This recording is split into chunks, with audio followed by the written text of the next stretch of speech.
नमो अरिहन्ताणम्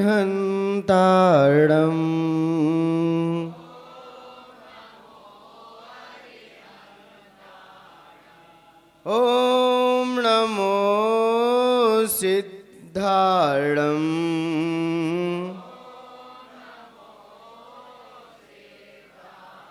ॐ नमो आयर्याणम् ॐ नमो वज्रायाणम्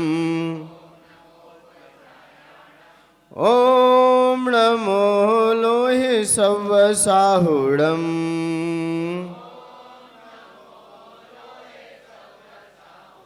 ॐ नमो लोहे सव्वसाहुणम् आपने आपको आप में वर लिया,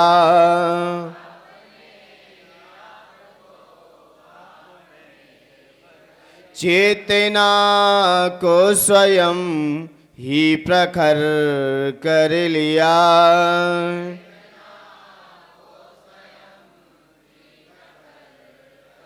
बीतरागी प्रभु हे महावीर जिन,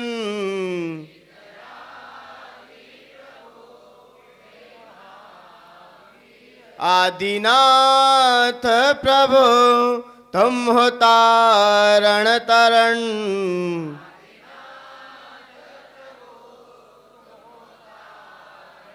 आपके द्वै चरण में विनम्र नमन।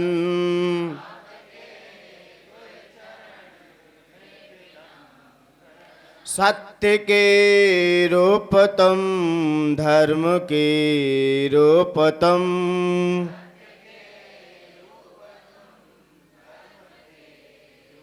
ज्ञान के रूप तुम, ध्यान के रूप तुम,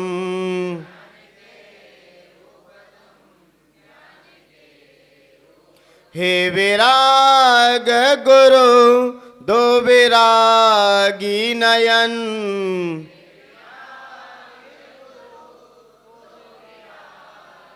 हे विनम्र गुरु दो मुझे अवसरण,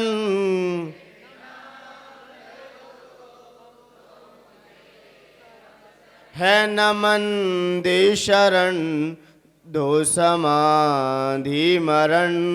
है आपके द्वै चरण में विनम्र नमन।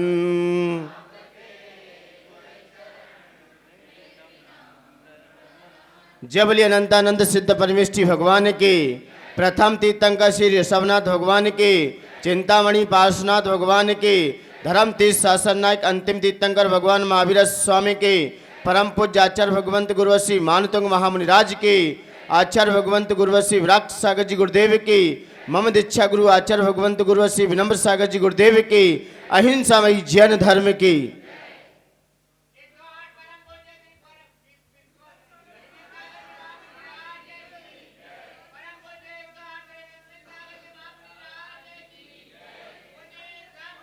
भक्तामर प्रणत मौलिमणि प्रभाण मुद्योतकं दलित पाप तमोवितानम,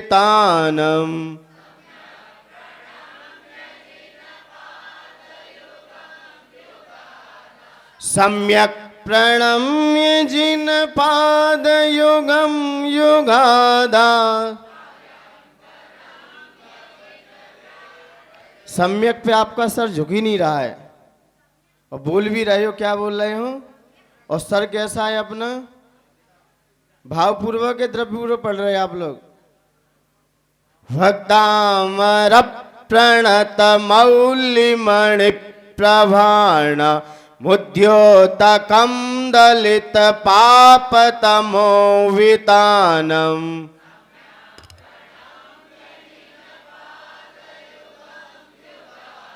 सर नहीं झुकेगा आप लोगों का, है ना, कसम खा के आए कि सर नहीं झुकाएंगे सम्यक पे हम। और बोल भी रहे हो सम्यक प्रणम में, इसका अर्थ ही है कि मैं सम्यक तरीके से क्या कर रहा हूं, प्रणाम कर रहा हूं। लेकिन हम नहीं कर रहे, आचार्य मानतुंग कर रहे हैं। सम्यक प्रणम्य जिन पाद युगम युगादा वालम वन यह संस्तुतः सकल वाङ्मय तत्वबोधा दुद्भूत बुद्धि पटु भी सुरलोकनाथ ही।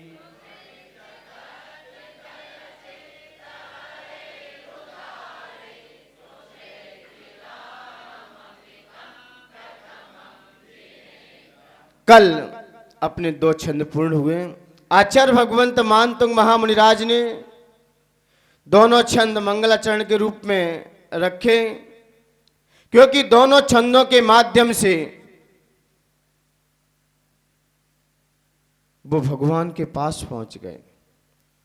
क्योंकि आप लोग भी अपने हृदय में उन गुणों को पाने की पात्रता हासिल करना चाहते हो, तो जिस गुणों को पाकर तिरा जाता है, तो आचार्य भगवंत कहते पहले 2 चीज करना आवश्यक है।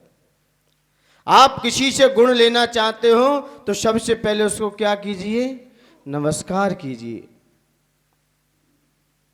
नमस्कार आपने कर लिया, क्योंकि लोग बस भी कर लेते हम, कोई ना कोई किसी के कारण भी हम किसी को नमस्कार कर लेते हैं। लेकिन आचार्य भगवंत कहते नहीं, अहंकार भी छोड़िए, क्योंकि अहम बुद्धि नहीं जाएगी तब तक हमारा किसी के प्रति समर्पण भाव भी नहीं होता। अर्पण तो कर सकते हम, लेकिन समर्पण भाव नहीं हो सकता। समर्पण भाव के लिए अहंकार जरूरी है, क्योंकि नमस्कार करने से हमारा अज्ञान का क्षय होता है, और अहंकार का त्याग करने से क्या होता है, विनम्रता आती है, लघुता आती है, सरलता आती है, सहजता आती है। किसके त्याग से, अहंकार के। क्योंकि आचार्य मानतुंग को यह पता है कि जब तक ये वस्तु का त्याग नहीं होगा, क्योंकि कहते हैं ना, जब तक मान का त्याग ना हो तो किसी का सम्मान भी नहीं होता। मान का त्याग कर दो, आप समाज में रहोगे, अपने आप सम्मान के पात्र बन जाओगे। पहले मान छोड़ना ही पड़ेगा।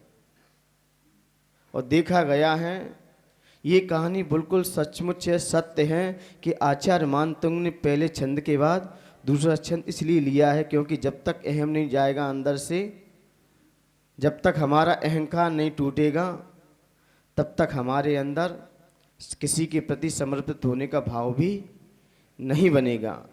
यही तो गौतम स्वामी के साथ हुआ। इंद्रभूति गौतम अपने आप को ही सब कुछ मानता था, वो किसी को प्रणाम नहीं करता था, किसी को भी झुकना उसे पसंद ही नहीं था। वो जानता था कि मैं ही सबसे बड़ा विद्वान हूं, मैं ही ज्ञानी हूं, मैं ही सब कुछ हूं, मैं ही सब कुछ हूं। इंद्रभूति के अंदर ये अंदर प्राउड था, लेकिन इसको ही आज वो सम्मान से नाम लेते हैं। तो अपन लोग किसके कारण लेते हैं, एक तो अज्ञान हटाया उन्होंने सबसे पहले, दूसरा पहले जो अहम बुद्धि थी, ये 2 का तिलांजलि दी।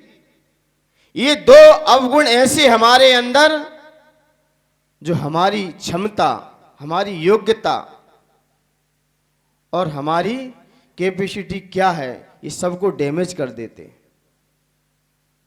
सबसे बड़ा अहंकार है। अहंकार अहंकार ही नहीं है, अहंकार कैंसर का बीज भी है।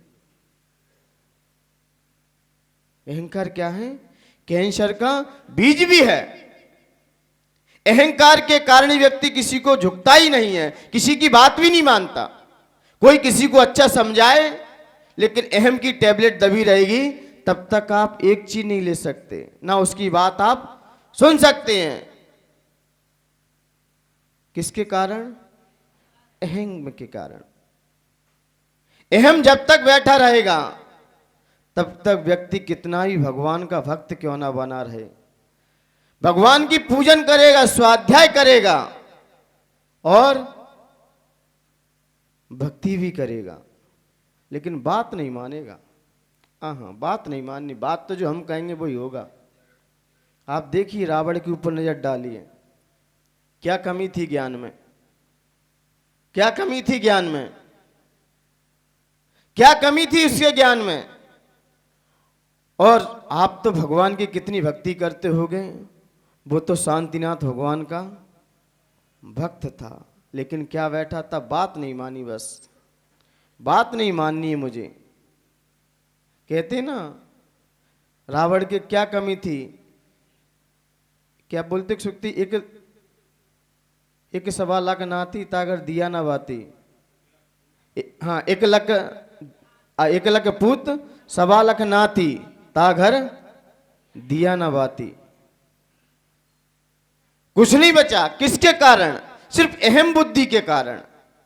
मारीच के अंदर क्या और निमित्त में क्या कमी थी, भगवान आदिनाथ के समोषण में ही था और उनके ही खानदान का जन्मा था। कमी कहां थी, अहम बुद्धि थी। जरासंध के अंदर क्या कमी थी, अहम बुद्धि थी। और देखा जाए कि रावण और जरासंध, इनके जीवन में कोई एक गुरु नहीं था।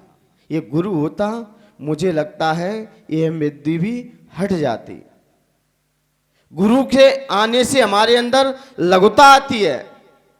आज्ञा हम किसकी माने, किसकी सेवा करें, किसके प्रति समर्पित हों। जब गुरु होता है तो ये सारे गुण आपके अंदर आ जाएंगे, और गुरु नहीं है तो कोई गुण आपके अंदर नहीं आ सकते। किसके प्रति समर्पण भाव दिखाओगे, किसके प्रति लघुता दिखाओगे, किसके प्रति विनम्रता दिखाओगे, किसकी सेवा करोगे, किसकी आज्ञा मानोगे। सब गुरु होंगे तो ये सारे गुण हमारे अंदर होंगे, और गुरु के अभाव में ये सारे गुण हमारे अंदर से निकल जाएंगे। तो इसलिए मान्यवर, अहंकार, आज आचार मानतुंग निकल, दोनों छंदों के माध्यम से अज्ञान की परत को हटा दिया और मम जो अहंकार बुद्धि बैठी थी उसको भी हटा दिया। अब आगे चर्चा और भी करते रहेंगे, क्योंकि अब ऐसा लग रहा है कि आचार्य मानतुंग भगवान के समूषण में जाके पहुंच गए हैं। जैसे इंद्रभूति भगवान महावीर स्वामी के समूषण में साक्षात गया था चलकर, और आचार्य मानतुंग अब समूषण में पहुंच गए, भगवान के नजदीक हैं। क्योंकि जब तक ये दो त्याग नहीं हुए तब तक वो बाहर थे, और जैसे ही पहुंचे, जैसे इनका त्याग किया, अब नजदीक पहुंच गए हैं। अब आचार्य मानतुंग ऐसा लग रहा है कि भगवान आदिनाथ के समोषण में, बिल्कुल समोषण में बिल्कुल पास बैठे हुए हैं, नजदीक हैं। और अब वो कहना चाहते हैं, अब पास पहुंचते ही अब उन्होंने जैसे ही प्रणाम किया, अब आगे स्तुति करने के लिए तैयार हो रहे हैं। अब आगे स्तुति करने के लिए तैयार हो रहे हैं, क्योंकि अब आगे स्तुति करेंगे। लेकिन भगवान आदिनाथ के मन में, वैसे उनके मन में कोई प्रश्न नहीं है, लेकिन स्वयं आचार्य मानतुंग स्वयं प्रश्न कर रहे हैं और स्वयं ही उसका समाधान करेंगे। लेकिन भगवान पूछ रहे हैं कि इंद्रभूति तो आया था मेरे पास, क्योंकि उस समय मुझे आवश्यकता थी, क्योंकि 66 दिन तक मेरी वाणी नहीं खिली, तो मुझे इंद्रभूति की आवश्यकता थी वाणी खिलने के लिए। तो उसका मुझे कोई परिचय जानने की जरूरत नहीं है, उसका तो मुझे पता है, क्योंकि आवश्यकता मुझे थी। और सौद्रमिंद्र जो सारे कल्याणक मना रहा था, मेरे गर्भ से लेकर जन्म सारे कल्याणक मनाया, उसके बारे में तो मुझे पता है। लेकिन कल आपने भक्ति करते हुए कहा कि आपके जब इंद्र भक्ति करता है, द्वादश सांग का ज्ञाता इंद्र आपकी भक्ति करता है, तो फिर मैं भक्ति क्यों नहीं करूंगा आपकी। तो भगवान कह रहे हैं, मैं इन दोनों को तो जानता हूं। आदिनाथ भगवान कह रहे हैं, सौदविंद्र को तो मैं जानता हूं, लेकिन आप कौन हो। जब कोई किसी से परिचित हो, कोई मालिक के पास कोई नौकर रहता हो और नौकर मालिक की बहुत भक्ति करता हो, तो मालिक को तो नौकर के बारे में तो सब कुछ पता है, लेकिन अनजान कोई व्यक्ति आ जाए और वो भी कहे कि जैसा आपका ये सेवक आपकी सेवा करता है तो मैं भी आपकी सेवा करने के लिए तैयार हुआ हूं, मैं भी आपकी सेवा करूंगा, तो मालिक ये तो पूछ लेता, भाई आप हो कौन? Are you? आप कौन हो? आप कौन हो? तब आचार्य मानतुंग कह रहे, मैं कौन हूं? मैं कौन हूं? अरे कोई आम व्यक्ति पूछता, कोई अनजान व्यक्ति पूछता तो बताता कि मैं कौन हूं, लेकिन आपको तो मेरा सब कुछ पता है ना पहले से, फिर आपका केवल अज्ञान कहां गया? केवल अज्ञान में सारी पर्यायें एक साथ झलक रही हैं, भूत की भी झलक रही हैं, भविष्य की भी झलक रही हैं और वर्तमान की भी दिख रही हैं, और आप मुझसे प्रश्न कर रहे हैं कि आप कौन हो? आप कौन हो? यह तो आचार्य मानतुंग से प्रश्न किया जा रहा है अब कि आप हो कौन? इंद्र का तो मुझे पता है, उसने तो भक्ति की मेरी, और अभी से नहीं, मैं गर्भ में भी नहीं आया, उससे पहले से भक्ति की तैयारी है उसकी तो। लेकिन आप कौन हो? मुझे ये बताइए, आप भगवान की भक्ति करने जाओ और आपसे भगवान खुश हो जाएं, वैसे तो होंगे नहीं मुझे पता है, और हो भी जाएं और आपसे पूछें कि आप कौन हो, तो आपके पास उत्तर क्या है? आप कौन हो? कहां से आए हो? क्या चाहिए? ये सारे प्रश्न भगवान आपसे कर दें तो आप कैसे सेटिस्फाई करोगे? और सामान्य व्यक्ति नहीं पूछ रहा है। जब अध्यक्ष जी कोई माइक के लिए किसी से कहते ना मंगलाचरण करो यहां पर आके, तो व्यक्ति के पजामा भी हिलता है। किसके लिए? सिर्फ मंगलाचरण करने के लिए। यहां तो साक्षात भगवान आपसे पूछ रहे हैं कि आप कौन हो? आप कौन हो? तो आपके पास उत्तर क्या है पहले ये बताओ। आचार्य मानतुंग तो देंगे ही देंगे, आपके पास क्या उसका समाधान है? क्या कहोगे? मैं भक्त हूं, मैं सेवक हूं, मैं दास हूं, मैं पुजारी हूं कि भिखारी हूं? कौन हो? मैं कौन हूं? मुझे लगता है सोच में पड़ जाओगे आप लोग, क्योंकि इतना बड़ा विश्व का ज्ञाता, 3 लोकों का अधिपति आपसे ऐसा प्रश्न कर दे तो मुझे लगता है उत्तर देने में आपको क्या होगा? क्या होगा? बुद्धि काम करना ही बंद कर देगी। और व्यक्ति की 2 जगह बुद्धि बहुत काम करना बंद करती है, बाद में बताऊंगा, अभी नहीं बताऊंगा। बुद्धि का ही प्रकरण है आज बुद्धि का ही है, बुद्धिमानता का ही है, विवेकमान का ही आज ज्ञान की बात नहीं है,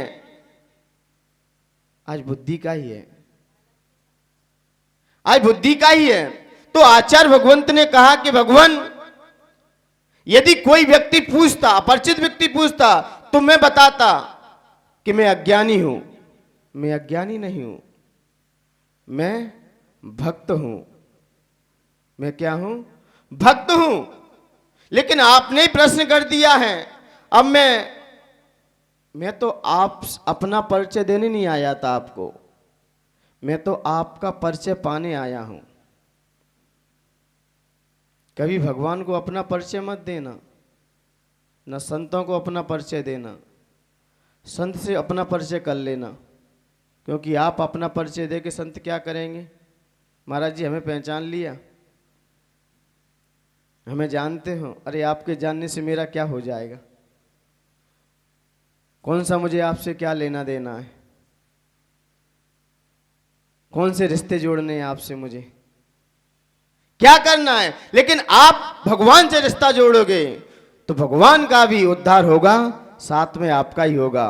और कहीं गुरु ने भक्त से नाता जोड़ लिया तो मुझे लगता है वो भी डूबेगा और ये भी जाएंगे। उसका तो कल्याण हो सकता है, लेकिन मेरा कुछ नहीं होगा। तो इसलिए कभी अपना परिचय मत देना कि मैं यहाँ का क्या हूं, कोई पदधारी, मैं तो सेवक हूं, ये कह देना बस। सिर्फ गुरु कृपा है और भगवान का आशीर्वाद है, मेरा कुछ नहीं है। मैं तो चंदा प्रभु का अध्यक्ष हूं, है ना, कि मुनि सुब्रत नाथ भगवान के। अरे सेवक बन के रहोगे तो बहुत ले जाओगे, और अपनी अध्यक्षता भगवान पे दिखाई, अपना अधिकार दिखाया। अरे अधिकार दिखाने से पहले अपने कर्तव्य को समझ लो।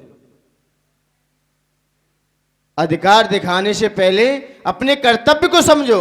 आपका दायित्व क्या है, आपका फर्ज क्या है, आपके कर्तव्य क्या है, वो कीजिए, अधिकार मत दिखाइए। और होता यह है कि व्यक्ति कर्तव्य तो भूल जाता है, अधिकार दिखा जाता है, और वो भी सामान्य व्यक्ति नहीं दिखाई दे रहा है, वो भी तीर्थंकर है सामने। जैसा मैं कहूंगा वैसा इस मंदिर में होगा। अपना कर्तव्य करो, अधिकार मत दिखाओ। मंदिर अधिकार दिखाने का नहीं है, आप अपने कर्तव्यों का पालन करो। जो जैसा आगम में लिखा है वैसे अपने कर्तव्य करो। ये तो पद व्यवस्था, ये तो सामाजिक व्यवस्था है। और देखा जाए जहां पद है वह मत जरूर है, जहां पद है वह मद जरूर है। और मद है तो हम बुद्धि तो आई गई, फिर लौट के वहीं फिर आ गए तुम। कहां सेवक थे और पद आ गया, व्यक्ति के अंदर मत जरूर आ जाता है। मैं नगर का सेठ हूं, जब बुलाएंगे महाराज जी कमेटी वाले तो जाऊंगा। महाराज जी मेरे पास आ जाएं, नगर में कोई बात नहीं, आ सकते, लेकिन मैं महाराज जी के पास जब जाऊंगा तब वो, वाह, ये आपका अधिकार है। और किस पर, किस पर, क्या दिखाना चाहते हो आप अपने आप को? ये चंद पैसे क्या मिल जाते हैं, ये चंद दौलत क्या मिल गई, जिसने दी हम उसको ही भूल गए। ये गैस के गुब्बारे क्या नेक हवा भर दो तो आकाश में उड़ने लगते हैं। गैस के गुब्बारे थोड़ी हवा भर जाए आकाश में उड़ते हैं। अरे हवा भी ये कहती है, जमीन भी ये कहती है, जब तक हवा है तब तक उड़ लो, और जिस दिन हवा निकल गई ना, इसी मिट्टी में मिलना पड़ेगा मेरे साथ ही। ये हवा में उड़ रहे हैं, और कितना उड़ोगे, एक दिन तो हवा हवा निकलेगी ही। गैस का गुब्बारा कितना भी उड़ता रहे, कुछ समय तक ही उसमें हवा रहती, बाद में सब धीरे धीरे निकल जाती है। इसलिए मान्यवर परिचित आचार्य भगवंत यही कह रहे, भगवान मैं अपना परिचय आपको देने नहीं आया हूं, मैं तो आपका परिचय लेने आया हूं, क्योंकि अनादिकाल हो गया मुझे, मैंने अभी तक आपसे परिचय नहीं कर पाया। दुनिया भरों के लोगों से मैंने परिचय बहुत किया है, सारे रिश्ते नाते जोड़े हैं, लेकिन एक परिचय मेरा बाकी रह गया है, इसलिए मैं संसार में भटक रहा हूं।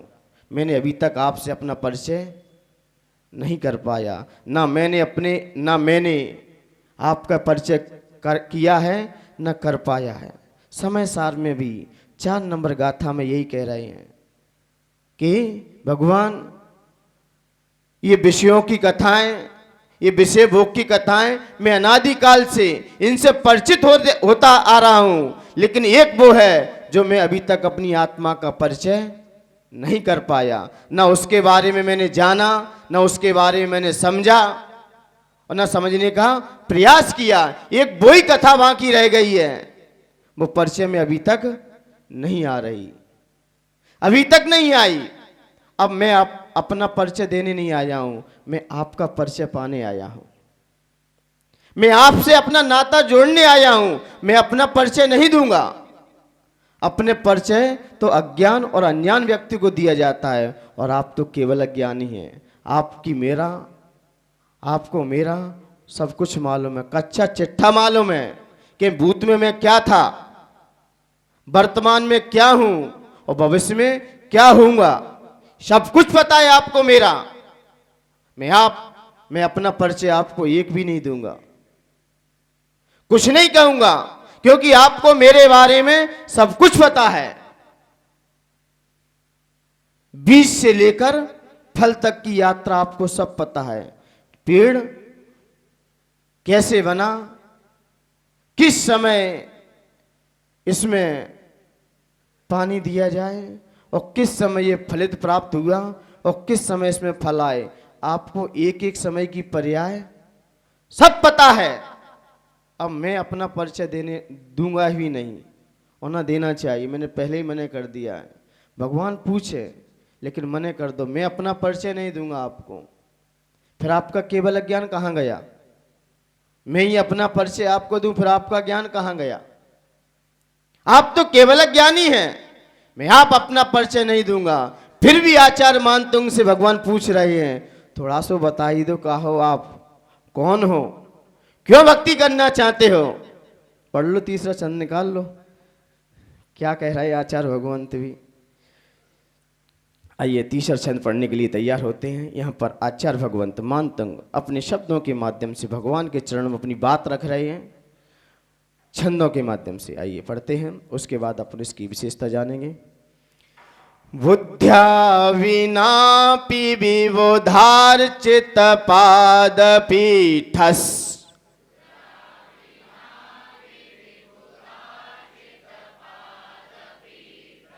बुद्ध्या विनापि विबोधार्चित पाद पीठस,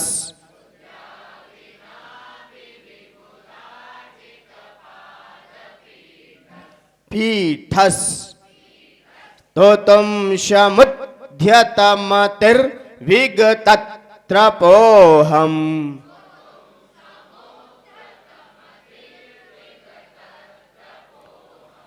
तो तुम समुद्यतमतिर्विगतत्रपोऽहम्,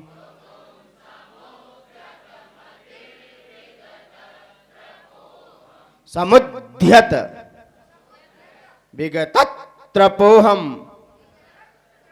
वालं विहाय जल संस्थितमिन्दुबिम्ब,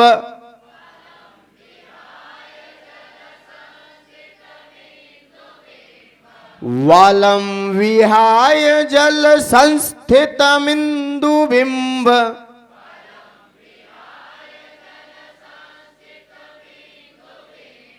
मन्यः क इच्छति जनः सहसा ग्रहीतुम्,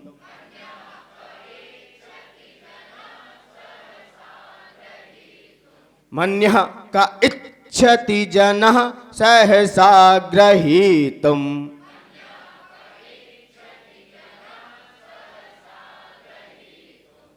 पढ़िए एक साथ।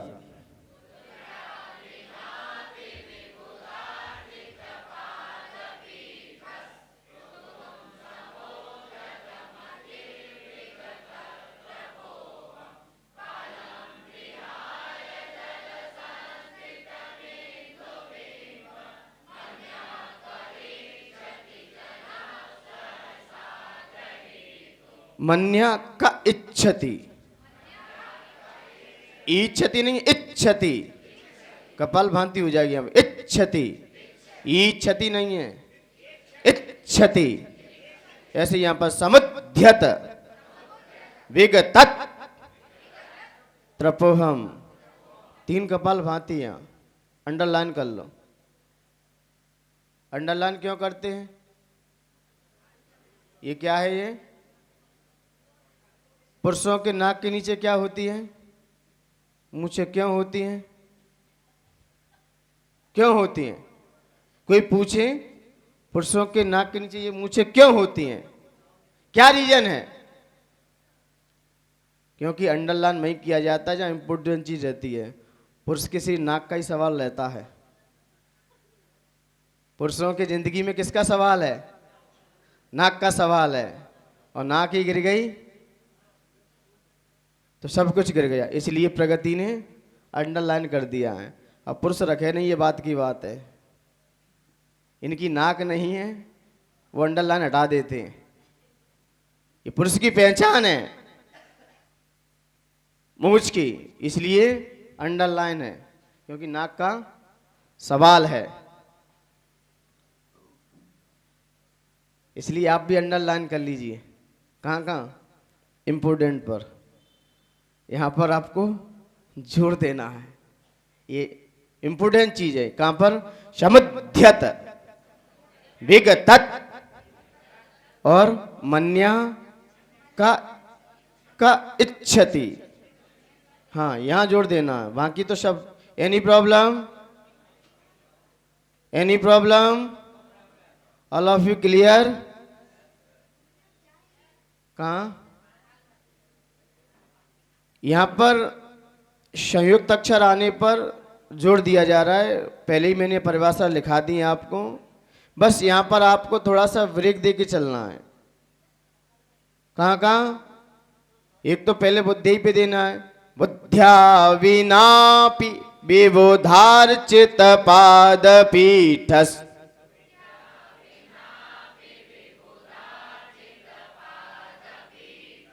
तो तुम समुद्यतमतिर विगतत्रपोहम।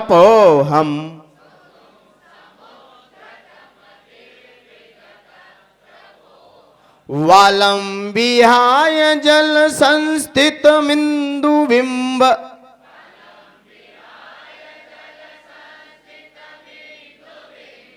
मन्य का इच्छति जनः सहसा ग्रहीतुम।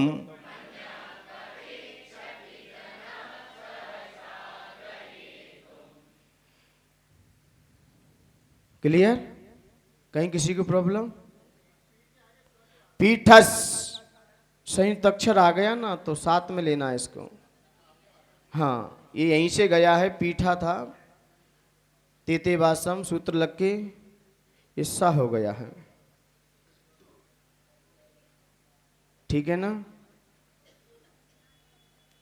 स्तोत्रम, ये शाह संयुक्त अक्षर, ये विसर्ग नहीं था। पीठ पीठ शब्द मूल वर्ड है, लेकिन इसको यहां पर लेके चलें, क्योंकि कॉमा दे रहा है। इसको भी शब्द ले लो मेरे साथ, तो इसलिए अपन इसको साथ में ले लिया है। ठीक है ना? इसका फल क्या है? इसका फल क्या है इस छंद का? सर्व सिद्धि। सिद्धि वही कर पाता है जो दिल साफ बनाता है। सिद्धि वही, थोड़ा जोर से बोलिए, पावरता के साथ, क्योंकि पावर व्यक्ति के साथ बैठते तो पावरता उपयोगिता करना चाहिए। सिद्धि वही कर पाता है जो दिल साफ बनाता है।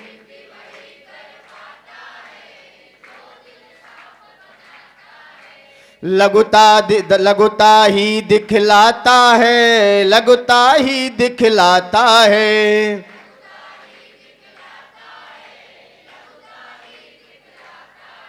दिल विनम्र हो जाता है, हृदय ज्ञान भर जाता है।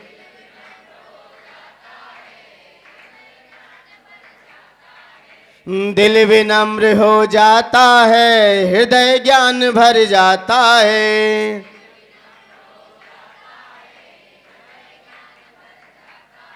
उसको प्रभुवर की हो, उसको प्रभुवर की सब सिद्धि दिलाए रे। जीवन है,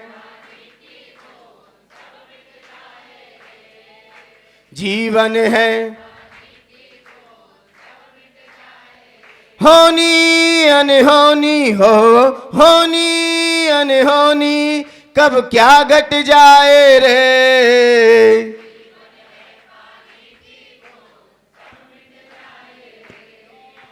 जीवन है। सिद्धि वही कर पाता जिसका दिल साफ होता है, स्वच्छ होता है। सिद्धि वही कर पाता है, लेकिन साफ दिल किसका होता है? जो विनम्रवान होते हैं, जो विनम्र होते हैं। सिद्धि कौन कर पाते हैं? आचार्य भगवंत कहते हैं जो लघुता को लिए रहते हैं, विनम्रता को धारण किए रहते हैं। सिद्धि वो नहीं कर पाते। कहते कि मैं मुनि बन गया हूं। मुनियों को सिद्धियां तो होती हैं, लेकिन हर मुनि को सिद्धियां नहीं होती। न रिद्धियां होती हैं न सिद्धियां होती हैं, हर किसी को। लेकिन किसको होती हैं? मुनि बनने के बाद भी कोई सिद्धियां नहीं कर पाते, भक्ति करने के बाद भी कई लोग सिद्धियां नहीं कर पाए। किसको सिद्ध करें? जो आप सोच रहे हो, आप जिस कार्य को लिए कार्य कर रहे हो, उस कार्य को सिद्ध करना चाहते हो तो आपको विनम्र होना ही पड़ेगा। किसी प्रकार का कार्य हो, भक्तांबर एक है, लेकिन इसके फल अनेक हैं। फल अनेक आएंगे, कई प्रकार के फल आएंगे, लेकिन कब आएंगे फल? कब आएंगे फल? जब हम विनम्र होंगे, लघुता को लिए होंगे, विनम्रता दिखाएंगे, आप अपने आप कार्य सिद्ध कर ले जाओगे, हर कार्य की सिद्धि कर ले जाओगे। और विनम्र नहीं हुए, आप कितने भी कुछ भी बन जाओ, मुनि ही क्यों ना हो जाओ, क्योंकि आचार्य भगवंत कहते हैं मुनि बनना, मुनि होना सरल है। मुनि होना सरल है, लेकिन मुनि होकर सरल होना बहुत कठिन है। मुनि होना सरल है, सहज है, इतना भी सहज नहीं जितना मैं कह रहा हूं, लेकिन मुझे लगता है कि सहज है, सरल है। लेकिन मुनि होके सरल होना बहुत कठिन है, बहुत कठिन है। जो सरल है, सहज है, वो मुनि है तो बहुत प्रभु के गुण से भर जाएगा। और कहीं अकड़ बनी रही, कहते ना अकड़ खास मुर्दों की पहचान है। अकड़ खास मुर्दों की पहचान है, और झुकते वही हैं जिनमें जान है। झुकते वही हैं जिनमें जान है, वही झुकेंगे। अकड़ा व्यक्ति कभी नहीं झुकेगा,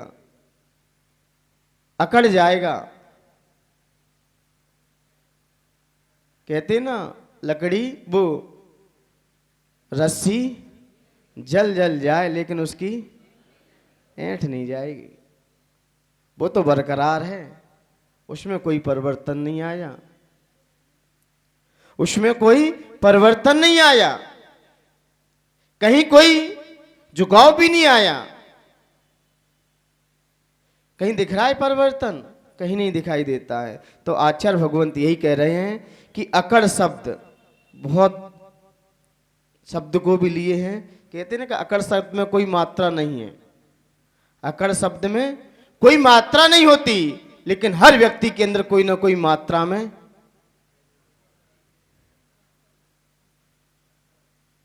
अकड़ शब्द में कोई मात्रा नहीं है, लेकिन हर इंसान के अंदर कोई ना कोई मात्रा में जरूर निकल आएगी, जरूर आएगी। और अकड़ पुरुषों के अंदर बहुत होती है और विनम्रता महिलाओं के अंदर होती है।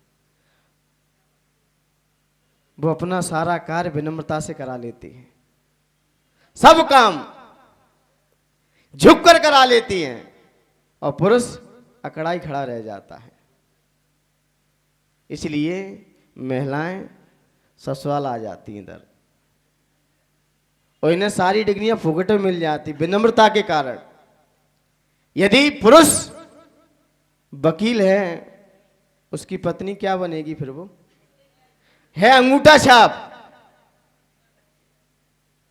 और पुरुष ने पूरी पढ़ाई की, अध्ययन किया, पूरा लॉ पढ़ा, और वो वकील बना, और जो आते ही क्या बन गई? पुरुष शिक्षक है,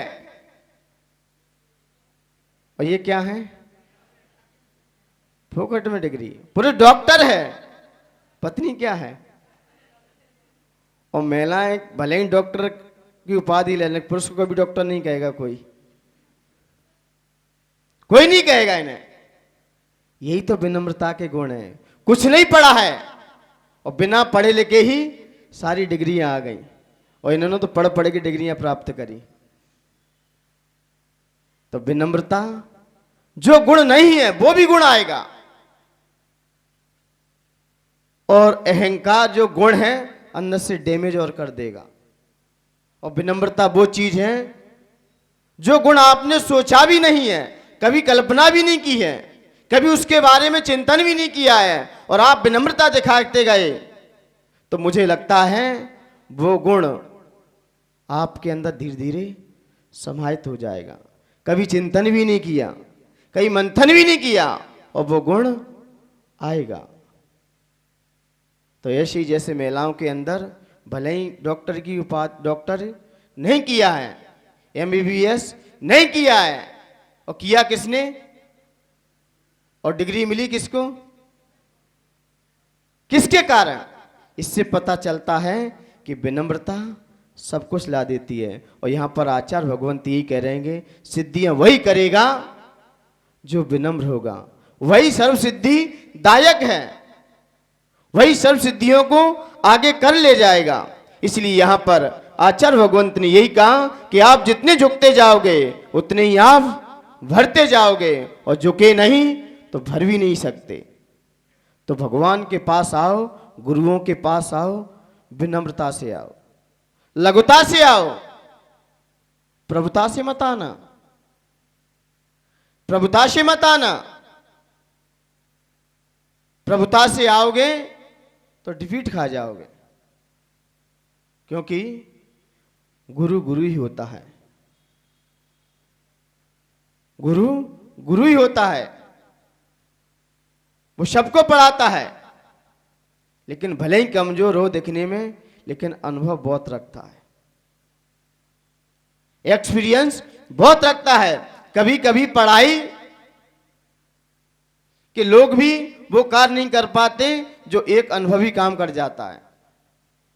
कई साइंटिस्ट आए, सारी उन्होंने पूरी मशीन बनाई, मशीन बनाने के बावजूद भी एक छोटा सा वायर था, सारे साइंटिस्टों ने कहा कि ये वायर रह गया है, पूरे पाइपलाइन में इसको भेजना है, लेकिन कैसे भेजें? सब लोग अपना दिमाग लगा रहे हैं, पढ़े लिखे भी दिमाग लगा रहे हैं, लेकिन एक किसान अनुभवी आया, उसने कहा क्या हो गया? बोले कुछ नहीं, ये छोटा सा वायर है, ये इसके अंदर नहीं जा पा रहा है, ये इसके अंदर नहीं जा रहा है। तो वो तो जानता था, क्योंकि उसके खेत में चूहे उथल पुथल मचाते थे। तो उसने कहा कोई बड़ी बात नहीं है, मुझे दे दो, मैं अभी डाल के दिखाता हूं। उसने कहा आप डाल लोगे? इतने पढ़े लिखे लोग बैठे के बैठे रह गए, और आप तो क्या हो, आप क्या कर सकते हो? बोले दीजिए। तो उसने लिया वायर और चूहे की पूंछ से बांध दिया, चूहे को छोड़ दिया, इधर से छोड़ा, पूरे में घूमता घूमता उधर जाके निकल गया, वायर पहुंच गया। मैंने कहा ना, पढ़े पढ़े लिखाए भी लोग अनुभवी लोगों से आगे, अनुभव है। लोग संतों के पास भी आते हैं, लेकिन तो भी होशियारी अपनी दिखाते हैं। कहते ना कि शब्द का बहुत ज्ञान आचरणहीन होवे। शब्द का तो बहुत ज्ञान है, पूरी गाथाएं याद हैं, कंठस्थ हैं, आचरण की मत कहो। हाँ, आचरण नहीं हो। ज्ञान उसे ही कहा है जो आचरण सहित हो।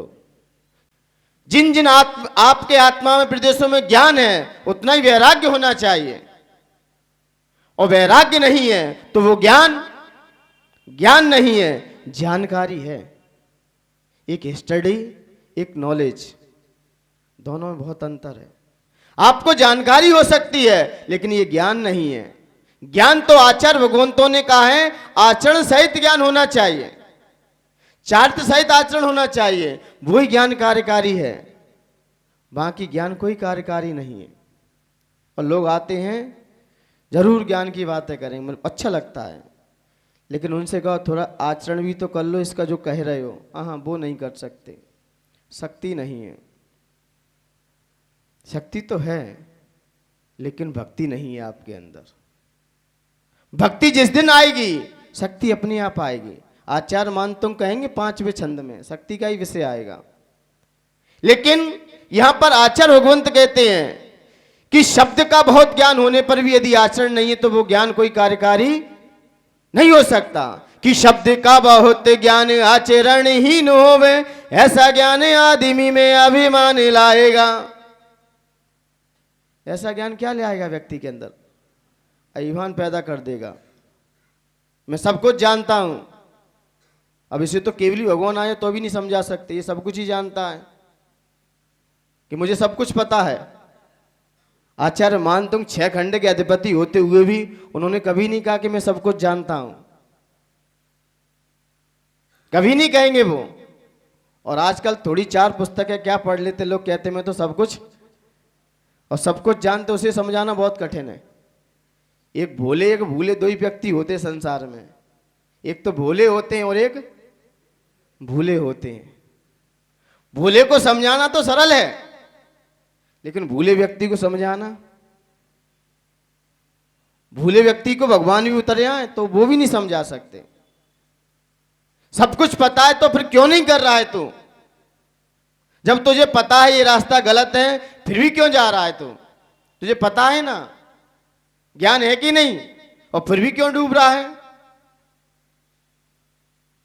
ये भूला है, ये भोला नहीं है। भूले व्यक्ति को कहते हैं ना, जो गहरी नींद में हो उसे तो उठा सकते हैं, लेकिन जो बहाने बना के सो गया है, जो बहाने बना के लेटा हुआ है, उस पर कितने भी नगाड़े बजाते रहो वो नहीं उठेगा। लेकिन कोई गहरी नींद में सो रहा हो तो वो तत्काल जग जाएगा, वो तत्काल जग जाएगा। उसकी नींद कुत्ते जैसी होगी, फौरन जगेगा। और जो बहाने बना के लेटे हैं अब उन्हें जगाओ। अब जो भूले हैं संसार में उन्हें रास्ता दिखाओ, उन्हें नहीं दिखा सकते, भूले व्यक्ति को रास्ता दिखा सकते हैं। इसलिए आचार्य मंत्र भोले बन के आए हैं कि शब्द का बहुत ज्ञान आचरणहीन होवे, ऐसा ज्ञान आदमी में अभिमान लाएगा। और ज्ञानवान साधुओं को गांव में भी देख कर होशियारी अपनी वो साधु को दिखाएगा।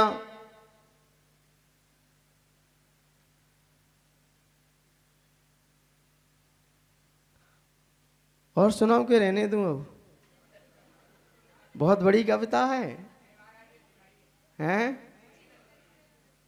कि शब्द का बहुत ज्ञान आचरणहीन होवे, ऐसा ज्ञान आदमी में अभिमान लाएगा। और ज्ञानवान साधुओं को गांव में भी देख कर होशियारी अपनी वो साधु को दिखाएगा।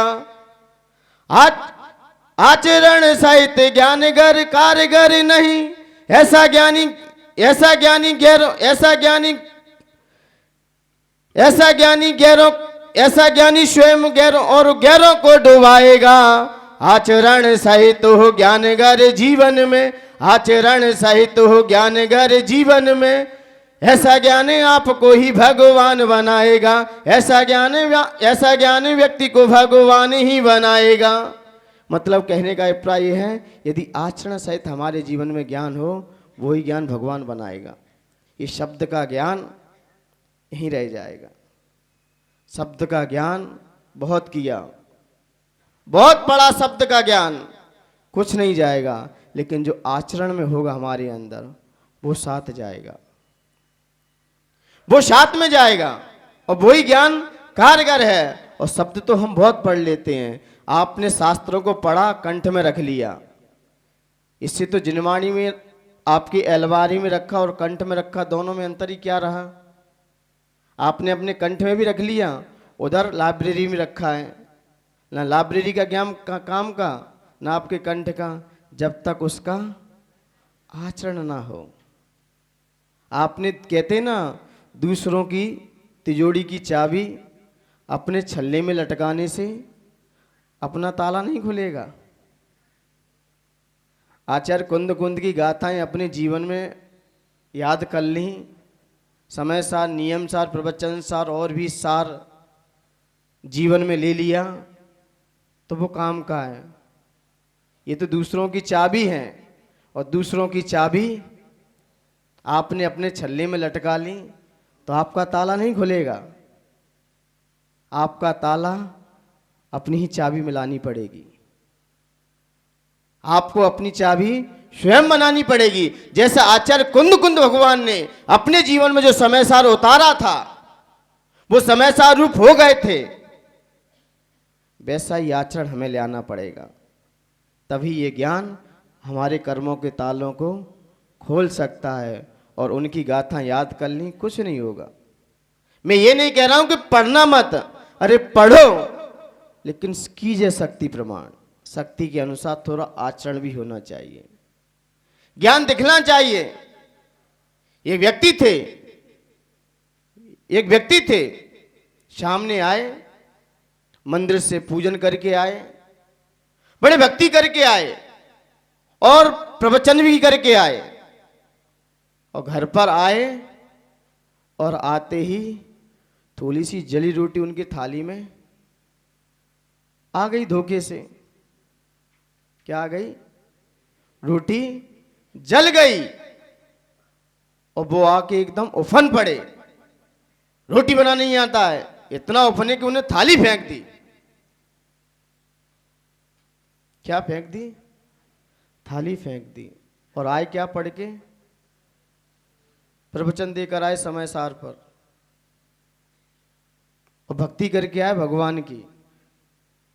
तब मुझे चिंतन आया, विचार आया, यदि किसी आप इत्र की दुकान पे जाना, इत्र आप लो या मत लो, कोई इससे फर्क नहीं पड़ता है, लेकिन इत्र की दुकान पे आपने इत्र नहीं लिया है और इत्र नहीं लिया, कोई बात नहीं है, मत लीजिए, पैसे नहीं होंगे, कम होंगे। लेकिन आप इत्र की दुकान से जैसे ही घर पर लौट के आओगे तो आपके शरीर से क्या आएगा? कितने घंटे तक आएगी? कितने घंटे तक आएगी? लगभग 1 घंटा तो शरीर महकेगा कि 2 घंटे? 1-2 घंटे तो महकेगा। महकेगा कि नहीं महकेगा? स्पष्ट है। आपने गर्म पानी किया, उबाल दिया, कितने घंटे तक गर्म बना रहेगा? कितने घंटे तक गर्म बना रहेगा? 1-1.5 घंटे तक बना रहेगा। स्पष्ट है। बागवान पुष्पों के बाग से पुष्पों को इकट्ठे कर कर बाजार में बेचने जाता है और पुष्प की टोकरी को रख देता है। पुष्प की टोकरी कितने घंटे तक महकेगी? कितने घंटे तक? 1 घंटे तक तो महकेगी। स्पष्ट है। स्पष्ट है। स्पष्ट है बिल्कुल। 1 घंटे तक उसमें आती रही खुशबू।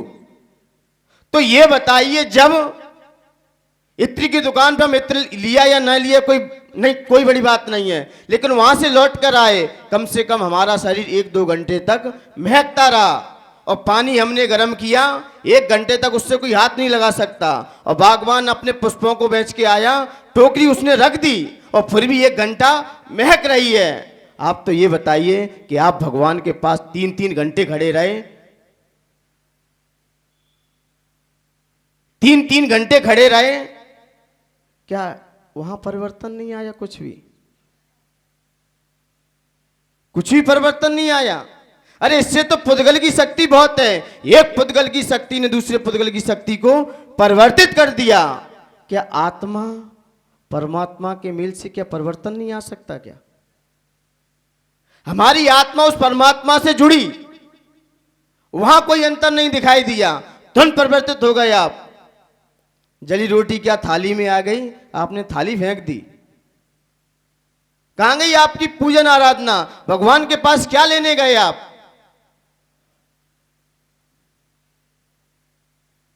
सिर्फ ढोंग करने गए हो। कहां गई वो शक्ति? क्या भगवान के पास इसलिए गए थे आप? स्वाध्याय इसलिए किया था क्या आप? ये तो अनजान व्यक्ति भी कर देगा, और तुम तो ज्ञानी होके भी इतना कर रहे हो। कहां गई समता? अब यहां भी परिवर्तन नहीं आया। भगवान के पास भी रहकर हमारे जीवन में परिवर्तन नहीं आया, उस वीतरागता को देखकर ही हमारे अंदर परिवर्तन नहीं आया, तो मान्यवर अब आपका जीवन कहाँ परिवर्तित होगा ये और बता दो। किसके पाद मूल में होगा, किसके सानिध्य में होगा? इससे पुद्गल की शक्ति मुझे लगता है बहुत तीव्र है, तेज है, कि उसने एक पुद्गल की शक्ति को तुरंत परिवर्तित कर दिया। उस परमात्मा ने हमारी आत्मा को परिवर्तित क्यों नहीं कर पाया? क्यों? क्योंकि उसमें अहम बैठा था, राग द्वेष भरा है, इतना भरा है कि अब हम परिवर्तन नहीं हो सकते। भगवान की प्रतिमाएं तो परिवर्तित कर सकते हो, नई वेदी बना सकते हो, लेकिन हम वहीं के वहीं रहेंगे, हमारे अंदर कोई परिवर्तन। और अभी तक मुझे दिखता है कोई परिवर्तन दिख रहा है कि नहीं दिख रहा है आपको अपने अंदर, कि वहीं की वहीं हो, कल भी वहीं थे, आज भी वहीं हैं हम? कुछ परिवर्तन दिख रहा है कि नहीं दिख रहा है? और परिवर्तन आपके अंदर नहीं आएगा तो ये पंच परावर्तन नहीं रुकने वाला, ये भी चलता रहेगा। जब तक आप अपने जीवन में परिवर्तन नहीं लाओगे तब तक ये पंच परावर्तन रूप संसार भी आप रोक नहीं सकोगे, क्योंकि कोई किसी के परावर्तन को नहीं रोकता है। व्यक्ति स्वयं परिवर्तित होता है तब उसका पंच परावर्तन रुकता है। तो पंच परावर्तन रोकने के लिए पहले व्यक्ति को स्वयं परिवर्तित होना पड़ेगा, स्वयं उसे समझना पड़ेगा, समझना पड़ेगा। और स्वयं संभला नहीं तो दूसरा कोई नहीं संभाल सकता आपको, क्योंकि व्यक्ति स्वयं ही गिरता है और स्वयं ही संभलता है, स्वयं ही संभलेगा। तो आचार्य भगवंत कहते हैं कि हर कार्य की सिद्धि वही कर पाएगा जो विनम्रता से भर जाएगा, सहज होगा, सरल होगा। और सहज और सरलता नहीं आई तो हमारे अंदर भी ना अभी तक परिवर्तन आया है। और एक साल जिंदगी, एक नहीं एक और जिंदगी आपको मिल जाए और फिर भी देव शास्त्र गुरु का समागम मिल जाए तो ही परिवर्तन नहीं लाओगे आप लोग, कि दूसरी जिंदगी मिलेगी उसमें लाओगे। और इस जिंदगी में क्या किया, इसमें क्या किया, इसमें कितना परिवर्तन आया हमारे अंदर। और जब तक आचार्य भगवंत ने यही कहा है कि आज अपने संस्कार बना लो यहाँ पर, क्योंकि ये मंजिल नहीं है अभी, ये तो एक रास्ता है, आगे और चलना है अभी। तो लेकिन थोड़े थोड़े संस्कार को अपने बदलिए, थोड़े थोड़े भगवान के गुण लाइए। यदि एक भी गुण एक दिन लेके आए ना आप भगवान से, तो 365 दिन होते हैं एक साल में। कितने होते हैं और कितनी जिंदगी निकाल दी आपने और कितने गुण आ पाए आपके अंदर? ये विचारनी है, सोचने का विषय आपके लिए कि हम भगवान के पास एक गुण भी रोज लेके जाते तो मुझे लगता है आज कम से कम 1500 गुण तो होते, लेकिन देखा जाए कोई भी गुण नजर नहीं आते। और पड़ोसी के अवगुण, और पड़ोसी के अवगुण कितने हैं, पूरी कुंडली बना दें उसकी तो। लेकिन भगवान के गुण अतः ही पता ही नहीं है। और यहाँ पर आचार्य भगवंत कहते हैं गुणों पर दृष्टि रखो। तो यहाँ पर कार्य सिद्धि के लिए अब इसकी जाप कौन सी है, जाप के लिए तैयार होते हैं। ओम ह्रीम परम नमो परमोहि जनाणम, ओम ह्रीम परम नमो परमोहि जनाणम, ओम ह्रीम परम नमो परमोहि जनाणम। ऐसे मुनिराज जिनमें कौन सा ज्ञान है, परमावधि ज्ञान है। कौन सा ज्ञान है, परमावधि ज्ञान है। क्योंकि अवधि ज्ञान के 3 वेद थे, देशावधि, परमावधि और सर्वावधि। लेकिन देशावधि चारों गतियों में किसी भी जीव को हो सकता है, लेकिन पंचेंद्रिय संगी होना चाहिए, गर्भज होना चाहिए, जागृत होना चाहिए, भव्य होना चाहिए, ठीक है ना। उसको तो देशावधि ज्ञान हो सकता है, लेकिन परमावधि और सर्वावधि ज्ञान सिर्फ मुनियों को ही होता है। ये किसको होता है, मुनियों को ही होता है, ये मुनि के ही है। तो यहां पर परमावधि ज्ञान ऐसे मुनिराज जिनका सेनन कौन सा है, वज्र वसवनारा सेनन के धारी हैं। और ये 4 ज्ञान से, जो परमावधि ज्ञान से परिपूर्ण हैं और यह ज्ञान सारे विषयों को, जो कर्मों की सत्ता को जानने वाला होता है, ऐसे मुनिराज विदेश क्षेत्र में विराजमान होते हैं, यहाँ नहीं मिलेंगे आपको। और विदेश क्षेत्र कहाँ पर है? कहाँ पर है? कौन सी दिशा में है? उत्तर दिशा में है। भरत क्षेत्र की अपेक्षा से देखेंगे तो विदेश क्षेत्र कहाँ पर है? उत्तर दिशा में। अपने यहाँ पर उत्तर और पूर्व को शुभ क्यों माना है? क्योंकि भगवान की प्रतिमा हो, मुख किस तरफ होना चाहिए? या तो उत्तरमुखी या पूर्वमुखी। पूर्वमुखी क्यों?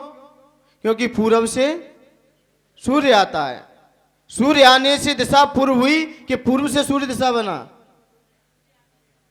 है? सूर्य के आने से पूर्व दिशा बनी कि पूर्व सूर्य दिशा से आता है? कि पूर्व सूर्य दिशा से आता है? आपका तो कुछ नहीं पता, क्या कह दो आप। लेकिन भरत क्षेत्र की ये विषय 20वें नंबर का है, वहां पर आ जाएगा कि कौन दिशा को निर्धारित करता है। लेकिन पूर्व दिशा में तीर्थराज सम्मेद शिखर है। ये सूर्य से मतलब नहीं है। पूर्व दिशा में क्या है? शिखर जी है। और उत्तर दिशा में क्या है? विदेश क्षेत्र है। सारे तीर्थंकर वहां विराजमान है। इसलिए उत्तर और पूर्व दिशा की तरफ मुख करके ही स्वाध्याय, पठन पाठन, भोजन आदि और विश्राम, ये स्थान पूर्व दिशा के ही शुभ माने हैं। और दिशाएं अशुभ प्रगति की हैं, क्योंकि गलत असर भी पड़ सकता है। तो इसलिए पूर्व दिशा में विराजमान है। उन मुराज को मेरा मन से, वचन से, काय से बारंबार नमस्कार हो, नमस्कार हो, नमस्कार हो। आइए इसके अर्थ को देखते हैं।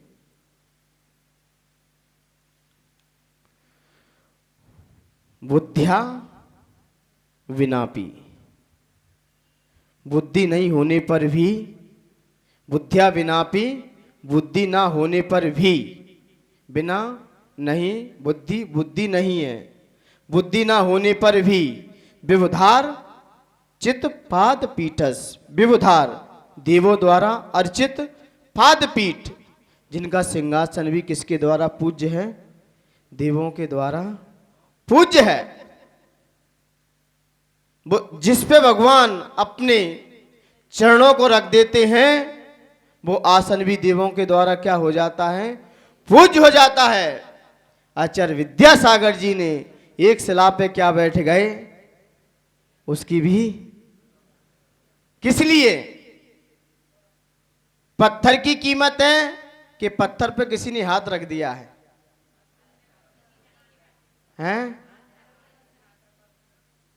वही पाषाण पर सिर्फ अपना बैठ गए हैं। आज वो भी लोग वंदना करते हैं, स्पर्श करते हैं,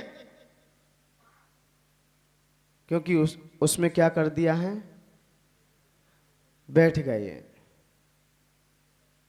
अपना आप नई भगवान की प्रतिमा लेके आना। लोग कहते हैं कि ये बताइए, हम प्रतिमा जब बाजार से लेके आए और अब लेके आए, जैसी प्रतिष्ठा हुई तो आपके तुरंत भाव परिवर्तित हो जाते हैं।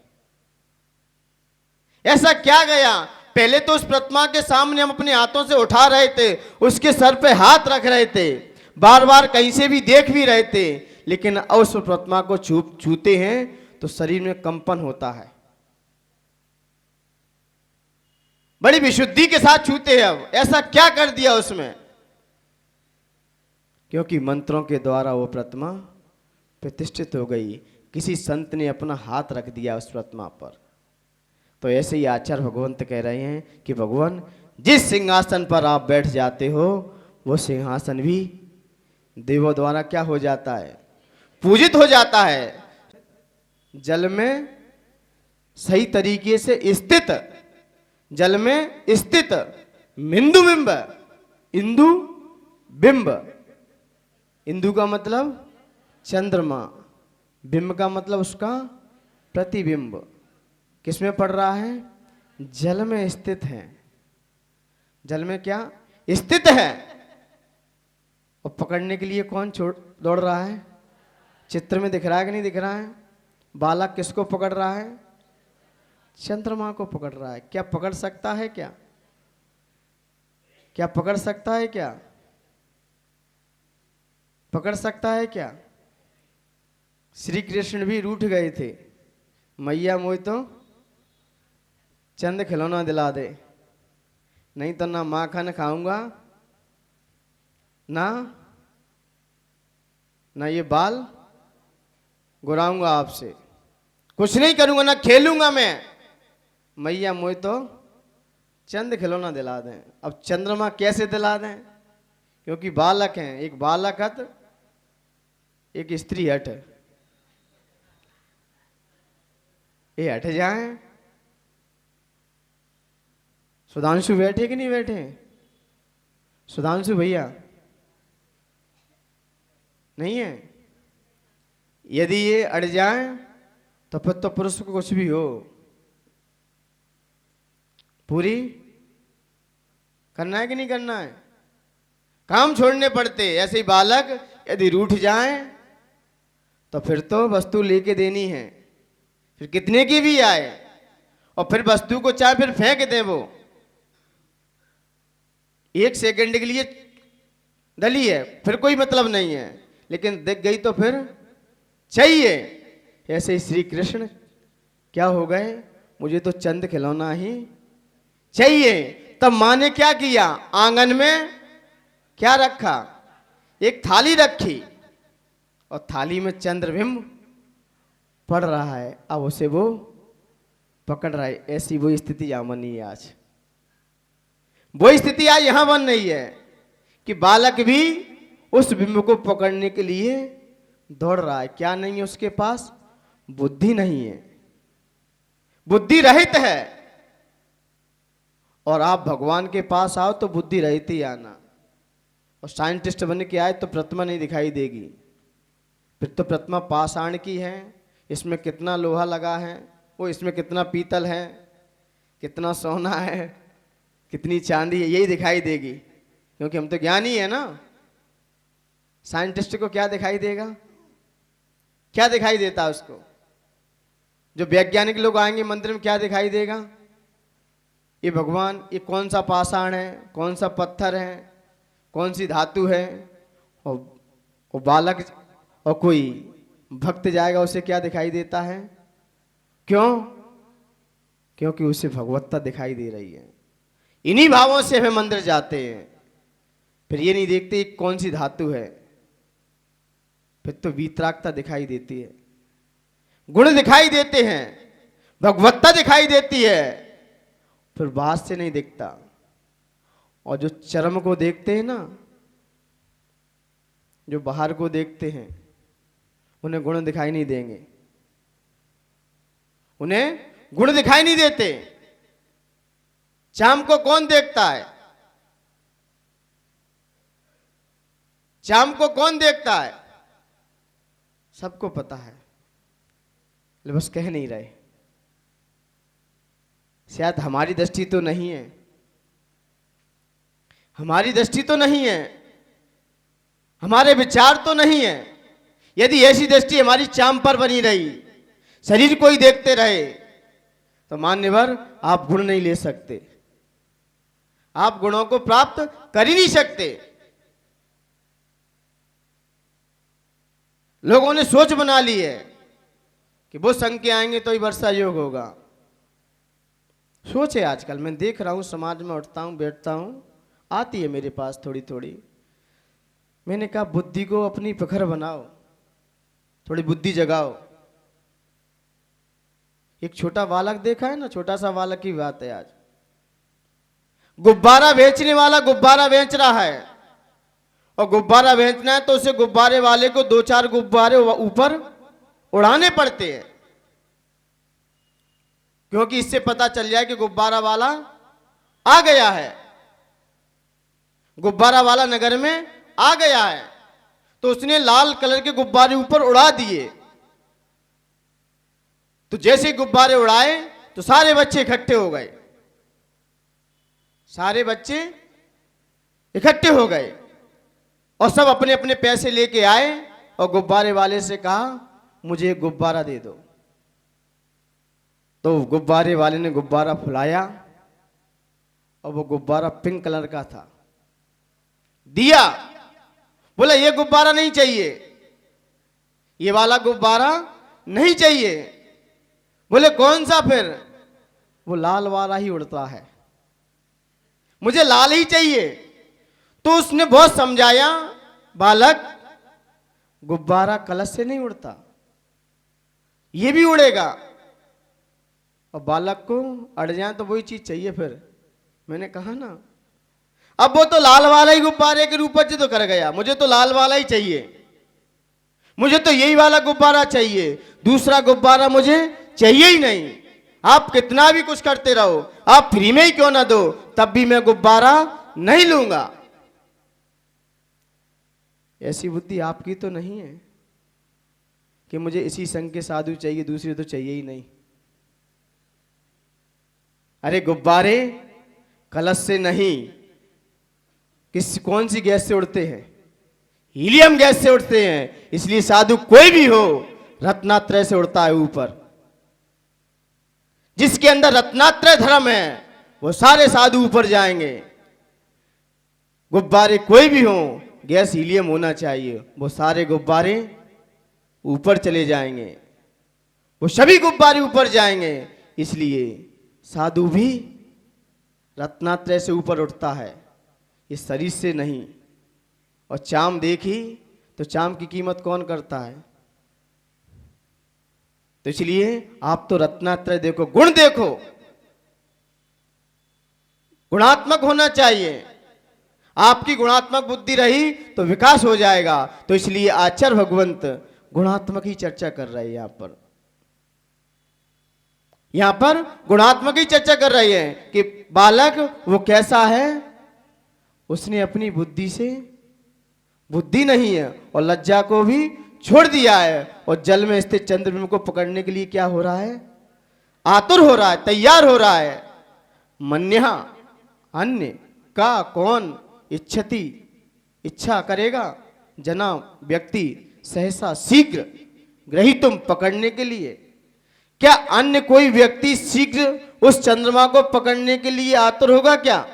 क्या इच्छा करेगा क्या? क्योंकि और तो ज्ञानी है। वो कैसा है? अबोध है, उसे बोध नहीं है अभी, उसे अभी बोध नहीं है। लेकिन अन्य क्या कोई व्यक्ति उस चंद्रमा को पकड़ने के लिए तैयार होगा क्या? कोई नहीं पकड़ेगा, क्योंकि चंद्रमा जानते कि चंद्रमा कहां पर है। तो ऐसे ही आचार्य मानतुंग बैठे हुए हैं, भगवान के पास बैठे हैं। वो सोच रहे हैं कि भगवान, मैं अपने हृदय को आंगन बनाता हुआ, और उस आंगन में एक थाली रखी है। एक क्या है? थाली है। और वो आंगन में थाली दिल के समान है, और उस दिल में श्रद्धा रूपी जल भरा पड़ा है। श्रद्धा रूपी जल भरा पड़ा है। जब हमारे हृदय में श्रद्धा रूपी जल आ जाएगा, उस दिन आपको उस परमात्मा का प्रतिबिंब भी आपके अंदर झलक जाएगा। उस परमात्मा का प्रतिबिंब भी आपके अंदर झलक जाएगा। ये क्या है? ये क्या है?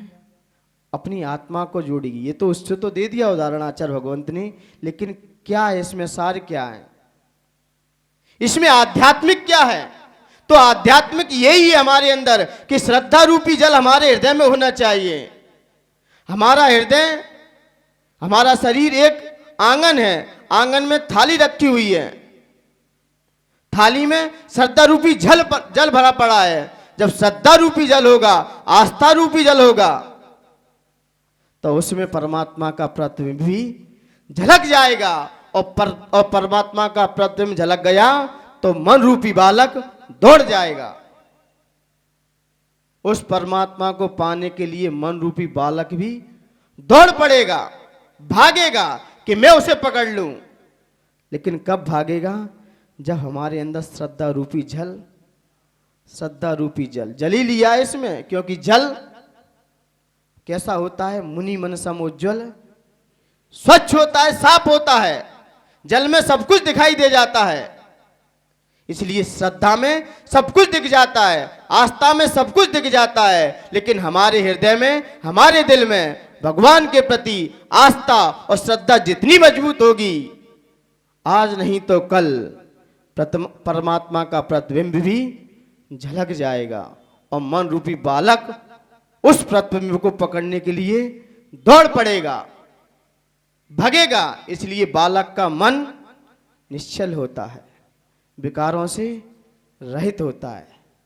इसलिए मन को उपमा बालक की दी गई है, क्योंकि मन स्वच्छ है, साफ है। कब दौड़ेगा? जब हमारे अंदर श्रद्धा रूपी जल भरा पड़ा हो, परमात्मा का प्रतिबिंब भी आपके अंदर भी आ जाएगा। क्योंकि ये चंद्रमा कहां पर है? चंद्रमा पूर्ण कब आता है? पूर्णिमा के दिन। पूर्णिमा के दिन आता, 14 दिन के बाद आता है। इसलिए भगवान कह रहे हैं ये 14 गुण स्थान को पार करता हुआ ये केवल ज्ञान का परमात्मा आपको दिख जाएगा, दिखेगा। जब तक ये 14 गुण स्थान पार नहीं करोगे तब तक परमात्मा का साक्षात्कार भी आपके जीवन में नहीं हो सकेगा। इसलिए मान्यवर यहां पर ये आध्यात्मिकता आई है, ये आध्यात्मिकता है। और सिद्धांत ये है कि 14 गुण स्थान पार करते हुए जीव परमात्मा से साक्षात्कार कर लेगा, क्योंकि 14 दिन के बाद ही पूर्ण चंद्रमा आता है। पूर्ण चंद्रमा आएगा 15वें दिन, अपनी संपूर्ण कलाओं को लेके आएगा। लेकिन कब? जब हम इसे समझें। पहले उसे अपने जीवन में पहले श्रद्धा रूपी जल भर लो, क्योंकि प्रतिमा का प्रतिबिंब तो पड़ जाए। जब आपको परमात्मा का स्वरूप हो गया, परमात्मा का भान हो गया, तो मुझे लगता है आपका मन उसी की खोज में रहेगा। जब व्यक्ति को किसी के प्रति आस्था हो जाती है तो उस व्यक्ति को पाना चाहता है, फिर बार बार उसी के बारे में पूछेगा। फिर किसी भी तरफ हो, जिसकी जहां आस्था जुड़ी है वो वहीं भागेगा। फिर प्रेमी प्रेमिका के पीछे भागेगा, कैसे भी हो चाहिए। और जब धन की कीमत करने वाला होगा तो धन के पीछे दौड़ पड़ेगा।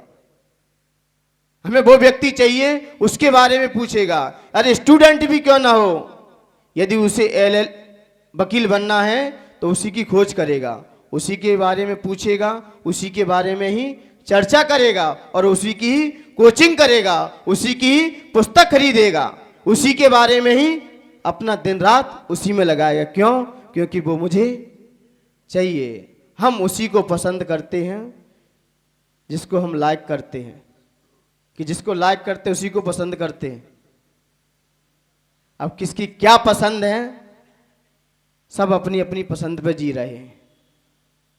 कौन किस तरफ भाग रहा है, सबकी पसंद सबके हाथ में है। अब किसको कितनी मिली है ये बात की बात है, क्योंकि दौड़ तो हमारी है, दौड़ तो रखनी पड़ेगी। और दौड़ रखे बिना कोई व्यक्ति आगे नहीं बढ़ सकता। तो इसलिए आचार्य भगवंत यही कह रहे हैं कि बस परमात्मा दिख जाए आपको एक बार, पा तो हम लेंगे। तो इसलिए आज यहाँ पर आचार्य भगवंत ने अपनी आध्यात्मिकता को भी रखा। हर छंद में आध्यात्मिकता आएगी, प्रत्येक छंद आध्यात्मिकता से जुड़ा हुआ है, सिद्धांत से भी जुड़ा है और आध्यात्मिकता से जुड़ा है, और भक्ति तो फिर है ही। तो यहाँ पर आचार्य भगवंत ने, छंद आ गया समझ में, बुद्धिहीन बुद्धि को छोड़कर, बुद्धिया विनापी बुद्धि ना होने पर भी, विबुधाचित पाद पीठस, वो सिंहासन भी आपका देवों द्वारा क्या है, पूजित है। तो तुम समुद्यत, और वो स्तुति करने के लिए मैं क्या हूं, उद्यत हुआ हूं। बुद्धि ना होते हुए भी लज्जा को छोड़कर आपकी स्तुति करने के लिए क्या हुआ हूं, तैयार हुआ हूं। वालम विहाय, जैसे बालक जल में स्थित, जल संस्थित बिंदु में, जल में स्थित चंद्रमा को पकड़ने के लिए शीघ्र दौड़ता है। मन्या का इच्छा थी जना, क्या अन्य कोई व्यक्ति इच्छा करेंगे उस चंद्रमा को पकड़ने की? तो डॉट डॉट डॉट कोई नहीं, कोई नहीं पकड़ सकता, कोई उसे पकड़ नहीं सकता। तो इसलिए यहां पर अपनी लघुता दिखाई, अपनी प्रभुता दिखाई। बताइए कमजोर कौन है? महिलाएं कमजोर हैं कि पुरुष कमजोर हैं? कौन कमजोर है? महिलाएं कमजोर हैं कि पुरुष कमजोर हैं? कौन कमजोर है? कौन कमजोर है? पुरुष कमजोर हैं, महिलाएं कमजोर हैं। अरे ये बताइए, तुम लोग कहते हैं महिलाएं कमजोर हैं, और मैं कहता हूं महिलाएं बहुत शक्तिशाली हैं। क्यों? ज्ञान चाहिए तो किसके पास जाओ? सरस्वती के पास। सारी शक्तियां महिलाओं के अंदर हैं।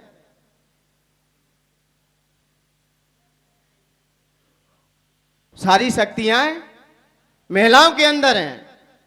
जरा विचार कीजिए, आप शादी करने गए कि नहीं गए? क्योंकि ये दुर्घटना अपने जीवन में तो घटी नहीं। गए कि नहीं गए? कितने लोगों को लेके गए? 150 लोगों को लेके गए कि नहीं गए? जब तुम पहली बार अपनी ससुराल में गए तो कितने लोगों को लेके गए? बारात में कितने लोग गए? 150 लोग गए कि नहीं गए?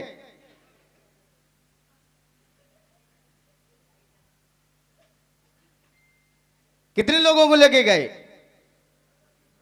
तुम 1000 लोगों को लेके गए और उसने कहा चल मैं चलती हूं अकेली।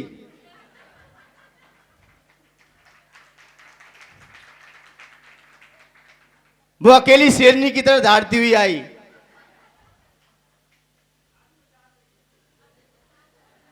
समझ में आ गई? वो शेरनी की तरह धाड़ती हुई आई, चल मैं अकेली ही चलती हूं। तुम इतने लोगों को लेके मेरे पास आए। वो भी पहली बार ससुराल आई थी और आप भी पहली बार ही गए थे। वो अकेली आई थी और आप। इससे पता चलता है कमजोर कौन है। कौन कमजोर है? एक व्यक्ति से पूछा कि आप घर बाहर तो शेर की तरह धाड़ते हो, शेर की तरह रौब दिखाते हो, घर पे क्या हो जाता है? व्यक्ति बोला मैं रहता तो घर पे शेर हूं, लेकिन क्या करें, दुर्गा सवार हो जाती है। मैं तो रहता घर पे भी, लेकिन और दुर्गा की सवारी कौन है? शेर के नहीं शेर, सिर्फ बाहर ही हो। आइए फीड करने के लिए तैयार होते हैं इसको। ओमकार ध्वनि।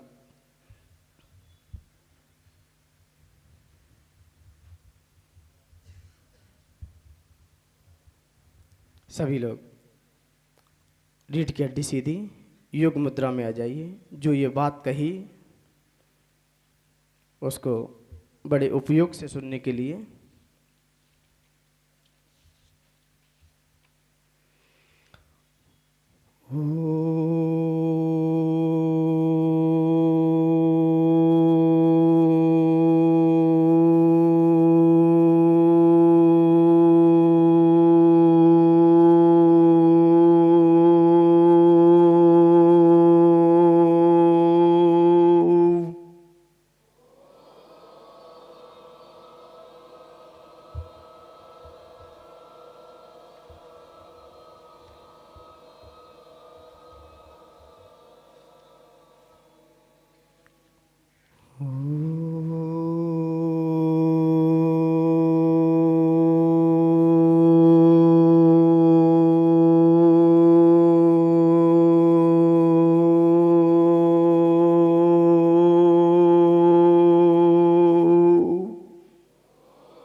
सभी लोग अपनी दोनों आंखें बंद कर लें। दोनों आंखें बंद होना चाहिए क्योंकि ऊर्जा आंखों से निकल ना जाए। अपनी दोनों आंखें बंद, रीढ़ की हड्डी सीधी, दोनों हाथ योग की तरह। मन को अपने जहां आपको कोई बीमारी हो, परेशानी हो, वहां पर अपने मन को रख दीजिए और मेरी बात सिर्फ 2 मिनट के लिए सुनिए। हे भगवान, बुद्धिहीन बालक को छोड़कर, हे भगवान, बुद्धिहीन बालक को छोड़कर, हे भगवान, बुद्धिहीन बालक को छोड़कर पानी में पड़े चंद्रमा को शीघ्र पकड़ने के लिए कौन तैयार होता है? डॉट डॉट डॉट कोई नहीं। हे भगवान, बुद्धिहीन बालक को छोड़कर, हे भगवान, बुद्धिहीन बालक को छोड़कर पानी में पड़े चंद्रमा को शीघ्र पकड़ने के लिए कौन तैयार होता है? कोई नहीं। वैसे ही बुद्धिहीन मैं लज्जा को छोड़कर आपकी भक्ति करने के लिए तैयार हुआ हूं। हे भगवान, वैसे ही बुद्धिहीन लज्जा को छोड़कर आपकी भक्ति करने के लिए मैं तैयार हुआ हूं। हे भगवान, बुद्धिहीन बालक को छोड़कर, हे भगवान, बुद्धिहीन बालक को छोड़कर जल में स्थित चंद्रमा को शीघ्र पकड़ने के लिए कौन तैयार होता है? हे भगवान, बुद्धिहीन बालक को छोड़कर पानी में पड़े चंद्रमा को शीघ्र पकड़ने के लिए कौन तैयार होता है? कोई नहीं। वैसे ही मुझ बुद्धिहीन को छोड़कर आपकी स्तुति करने के लिए कौन तैयार होता है? कोई नहीं। अंतिम बार, हे भगवान, बुद्धिहीन बालक को छोड़कर, हे भगवान, बुद्धिहीन बालक को छोड़कर पानी में पड़े चंद्रमा को शीघ्र पकड़ने के लिए कौन तैयार होता है? कोई नहीं। वैसे ही मुझ बुद्धिहीन को छोड़कर, वैसे ही मुझ बुद्धिहीन को छोड़कर आपकी भक्ति करने के लिए कौन तैयार होता है? कोई नहीं। मेरे साथ रिपीट करना, हे भगवान, जोर से, हे भगवान, बुद्धिहीन बालक को छोड़कर पानी में पड़े चंद्रमा को शीघ्र पकड़ने के लिए कौन तैयार होता है? हे भगवान, बुद्धिहीन बालक को छोड़कर पानी में पड़े चंद्रमा को शीघ्र पकड़ने के लिए कौन तैयार होता है?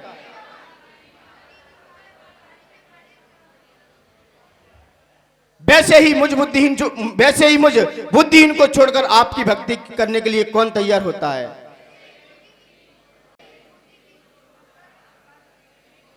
वैसे ही मुझ बुद्धिहीन को छोड़कर आपकी भक्ति करने के लिए कौन तैयार होता है?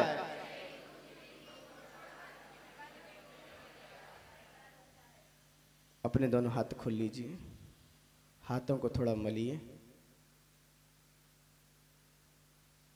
और अपनी आंखों पर जरूर लगाइए। फिर जहां आपको कोई रोग हो वहां भी स्पर्श कर सकते हैं।